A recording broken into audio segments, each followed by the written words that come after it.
How's it going, guys? Welcome back to the channel. Today we're going to do a plant update, kind of show you what we've been working on. Not a whole lot going on, just plant growth, but we'll get into it.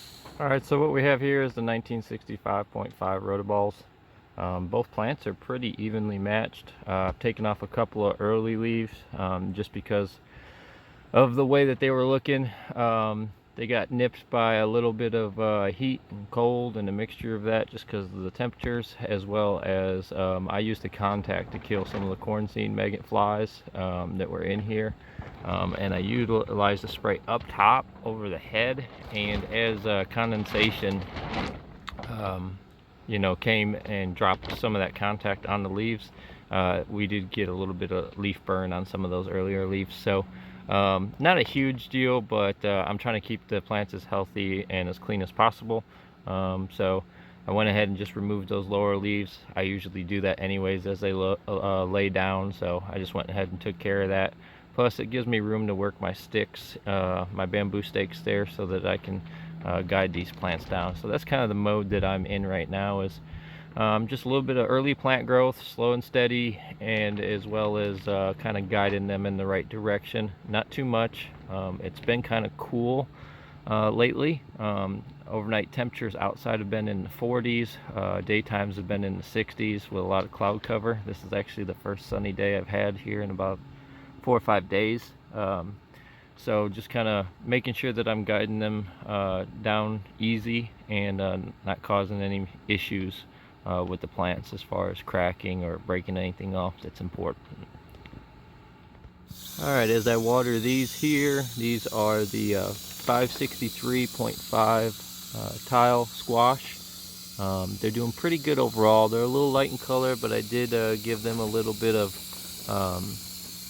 calcium nitrate probably about 2 days ago, so the newer leaves are brightening up, or deepening up I should say, in color. And then I did give all my plants a compost tea, biological compost tea today. I don't actually use compost itself.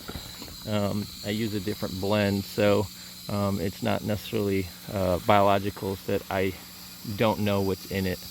Compost tea, if you use either home-grown or home-built compost tea, or you use something that's bought off the shelf, don't always know exactly what's in it. So something that I do a little differently there. I do use Great White, a mycorrhiza in my compost tea, and I'll just call it a tea. It's not really a compost.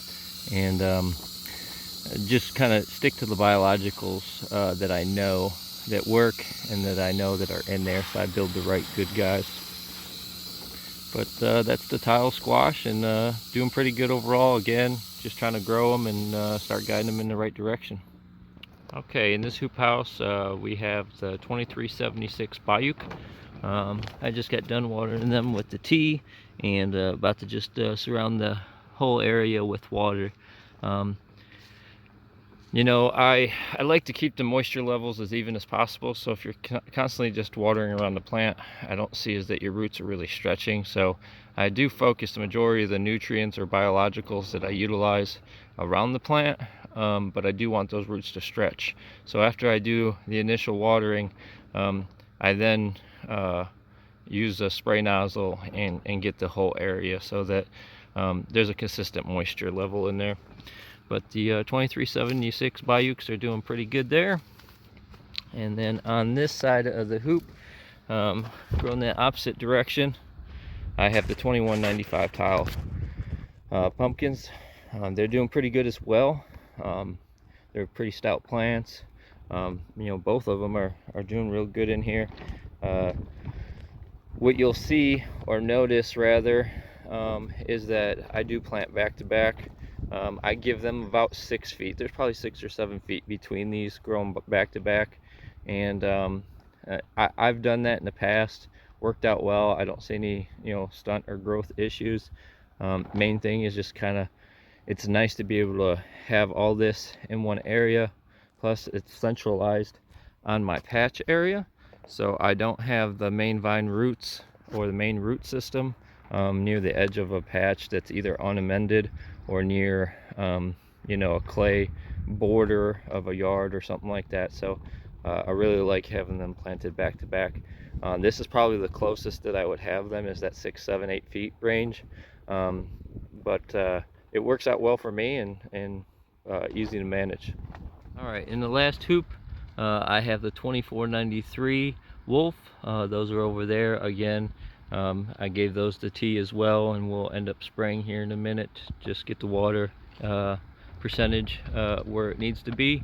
And then 6 to 7 feet this way, I have the 1989.5 Conway. So all of them are doing pretty well overall. No really outliers right now as far as plant growth. Initially, you know, some of the roots might have been better on some plants than the other, but overall, all the plants are pretty healthy. Again, cooler days, cooler nights. It's been tough. Had the heaters running, you know, and they'll run into the day sometimes. So just waiting for this warmer week of weather we got coming up, and hopefully they all kind of take off the way they normally do. I was just looking at my previous year's pictures, and I'm probably about a week behind, you know, some of my better growth years. So we'll see how the weather treats us, and we'll go from there. You can only take what Mother Nature will give you. So alright guys, that's it for this video. Pretty short video. Like I said, not a whole lot going on, just working on plant growth. Starting to get the larger plants laid down a little bit. Weather should get better here in the next 7 to 10 days. And I hope to have some time lapse for you for the next video. Hopefully a little bit more growth, so make it exciting. Alright, catch you guys on the next one.